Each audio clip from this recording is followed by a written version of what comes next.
မင်္ဂလာပါမိတ်ဆွေတို့ဒီနေ့ကတော့ Creator Money Channel ပဲဖြစ်ပါတယ်ဒီနေ့တော့နိုင်ငံရဲ့အသက်သွေးကြောဟာစီးပွားရေးပညာရေးလူမှုရေးအခုခေတ်ဆိုရင်တော့ကျွန်တော်တို့နည်းပညာလည်းပါလာပါတယ်ဒီတော့ကမ္ဘာစီးပွားရေးတွေကိုခဏမေးထားပြီးကိုယ်နိုင်ငံရဲ့စီးပွားရေးကိုပဲ analysis လုပ်ပြီးကြည့်ပါမယ်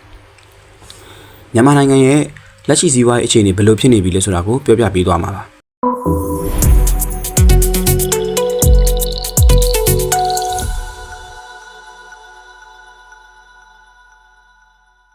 မြန်မာနိုင်ငံရဲ့လက်ရှိစီးပွားရေးအခြေအနေဟာဘယ်လိုဖြစ်နေပြီလဲဆိုတာကိုအဆင့်6ဆင့်နဲ့ရှင်းလင်းပြပြပေးသွားပါမယ်။မြန်မာနိုင်ငံရဲ့လက်ရှိစီးပွားရေးအခြေအနေဟာဝေါ်ဘဏ်လို့ခေါ်တဲ့ကမ္ဘာဘဏ်အဆိုအရ2025-2026ဘဏ္ဍာနှစ်မှာမြန်မာနိုင်ငံရဲ့ GDP က 2.5% လျော့ကျနိုင်ကြောင်းကိုကျွမ်းကျင်ပညာရှင်တွေကခန့်မှန်းထားပါတယ်။ဒီတော့ GDP ရဲ့အဓိပ္ပာယ်ကိုတော့ဗီဒီယိုရဲ့အဆုံးသတ်မှာပြပြပေးသွားပါမယ်။နံပါတ်1ထုတ်လုပ်မှုများလေယာစက်မှုလက်မှုဝန်ဆောင်မှုအပိုင်းတွေမှာလည်းအတော်လေးထိခိုက်နေပြီးတော့စက်ရုံပိတ်သိမ်းမှုတွေကုန်ကျန်းမလုံလောက်မှုတွေနဲ့လျှက်စစ်တပ်နေပါမှုတို့ဟာလည်းနိုင်ငံရဲ့စီးပွားရေးလေပတ်မှုကိုအတော်လေးအားနည်းစေခဲ့ပါတယ်။နံပါတ်2ငွေကြေးအခြေအနေပါ။ကျပ်ငွေတန်ဖိုးအလွန်မင်းကျဆင်းခဲ့ပြီးတော့ကျပ်ငွေနဲ့ဒေါ်လာလဲလှယ်မှုတွေမှာပြင်းပြင်းထန်ထန်ထိခိုက်ဆုံးရှုံးမှုတွေရှိနေပါတယ်။ကျွန်တော်တို့ပြီးခဲ့တဲ့နှစ်ကိုပြန်သွားကြည့်ပါမယ်။ဇန်နဝါရီ6ရက်2021ခုနှစ်မှာတော့ကျွန်တော်တို့မြန်မာနိုင်ငံရဲ့ဒေါ်လာအနည်းဆုံးဈေးဟာအမေရိကန်ဒေါ်လာကိုမြန်မာကျပ်ငွေတန်ဖိုး1316ချက်ထိကျဆင်းခဲ့ပူပါတယ်။ကျွန်တော်တို့အမြင့်ဆုံးဈေးကတော့အောက်တိုဘာ9ရက်2021ခုနှစ်မှာ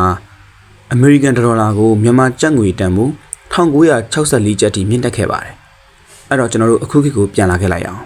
။အခုခေတ်ဇန်နဝါရီ1ရက်2025မှာတော့အမေရိကန်ဒေါ်လာကိုမြန်မာကျပ်ငွေတန်ဖိုး2098ထိနှိပ်ခဲ့ပါတယ်။အောက်တိုဘာ30 2025ခုနှစ်မှာတော့အမေရိကန်ဒေါ်လာကိုမြန်မာကျပ်ငွေတန်ဖိုး2100ကျပ်ထိမြင့်တက်ခဲ့ပါတယ်။ဒါကတော့ဗဟိုဘဏ်ရဲ့တကယ်သတ်မှတ်ထားတဲ့ဈေးနှုန်းတွေပါ။တကယ်အပြင်လက်တွေကျွန်တော်တို့ဒီ business market မှာတော့အမေရိကန်ဒေါ်လာကိုမြန်မာကျပ်ငွေတန်ဖိုးအမြင့်ဆုံးဈေး9000ကျပ်လောက်ထိကိုမြင့်တက်ခဲ့ပါတယ်။အနည်းဆုံးဈေးကတော့ကျွန်တော်တို့4000နဲ့လက်ရှိငြိမ်နေသေးပါပဲ။နံပါတ်3ကုန်စည်နှုန်းပါ။ကျွန်တော်တို့ခေတ်ဆိုင်ရာကုန်စည်တွေစားနပ်ရိက္ခာတွေအခြေခံဝတ်စားတွေပညာရေးကျန်းမာရေးစားတဲ့အခြေခံဝန်ဆောင်မှုတွေထိခိုက်နေပြီးတော့စားနပ်ရိက္ခာကုန်စည်နှုန်းမြင့်တက်မှုတွေဟာလည်းကျွန်တော်တို့လျှက်စစ်စွမ်းအင်နဲ့လူသားရန်နေပါခြင်းတို့ကြောင့်လုံသားလုံလက်မဲ့များဟာဝင်ငွေချို့တဲ့မှုပြဿနာများကြောင့်ဘဝအခက်အခဲတွေနဲ့ရင်ဆိုင်နေကြရပါတယ်။ဒါကြောင့်စည်ရဲမှုနှုန်းထားတွေစတိုက်ဆိုလိုထိုးတက်နေပြီးတော့2024-2025မှာစီးပွားရေးနှုန်းထားတွေအလွန်မင်းကျဆင်းနေပါတယ်။နံပါတ်4အကျိုးသက်ရောက်မှုပါ။လူသားတွေဟာအလောက်ကန်ရှာရခက်ခဲလာပြီးစက်မှုနဲ့လုပ်ငန်းများစုဟာနဲလာသည်နှင့်အတူအင်အားဖြည့်ရန်နိုင်ငံခြားယင်းနှိမ့်မြုပ်နှံမှု FDI ကလည်းလျော့နေလာခဲ့ပါတယ်။ဒီအပြင်စစ် area များကြောင့်ဝန်ဆောင်မှုပေးရေးစနစ်တွေပြိုကွဲနေပြီးစစ်တမ်းအောက်မှာအလောက်ကန်နဲ့လျှက်စစ်တမ်းမလုံလောက်ခြင်းများဟာလည်းလုပ်ငန်းလည်ပတ်စေရန်အခက်တွေ့နေမှုများကိုကြောင့်အလောက်ရှာရခက်ခဲစေခဲ့ပါတယ်။နံပါတ်5အထိခိုက်ဆုံးအခြေအနေပါ။ဒါကတော့အကုန်လုံးသိမယ်လို့ထင်ပါတယ်။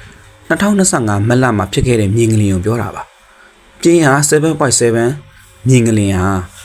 စီးပွားရေးနဲ့ထုတ်လုပ်မှုကိုအလွန်မင်းထိခိုက်စေခဲ့ပါတယ်။ဒါကြောင့်လဲကျွန်တော်တို့တစ်နှစ်တာ GDP ကို2.5%ကျဆင်းနိုင်ကြောင်းကိုခန့်မှန်းချက်တွေရှိနေကြတာပါ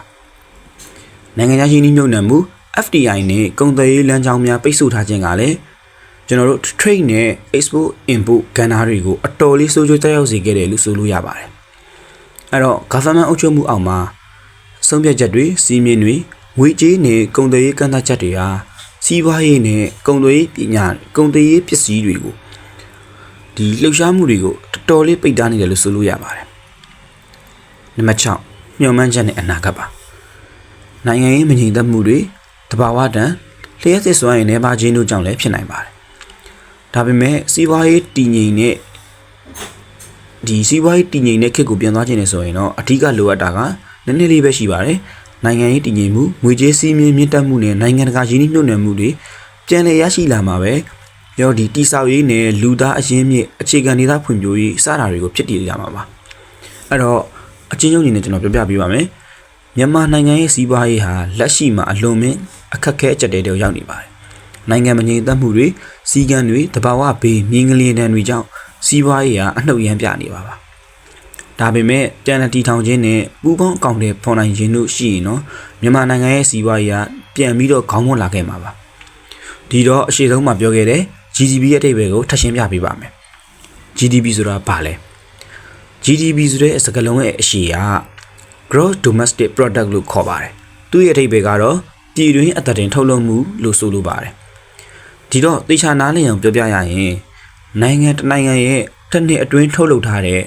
ကုန်ပစ္စည်းနဲ့ဝန်ဆောင်မှုအစရှိတဲ့အရာအလုံးအကုန်လုံးစုစုပေါင်းတန်ဖိုးကိုဆိုလိုတာပါ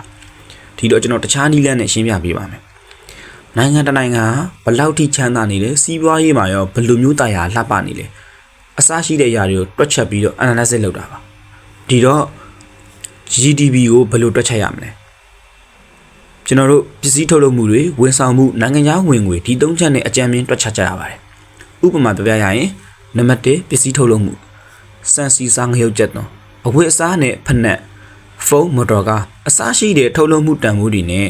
နံပါတ်2ဝန်ဆောင်မှုပါဒီတော့ဆရာမှာစေယုံဝန်ဆောင်မှုတင်တန်းကြောင်းတက်စီဒီလိုဝန်ဆောင်မှုတန်ဖိုးတွေ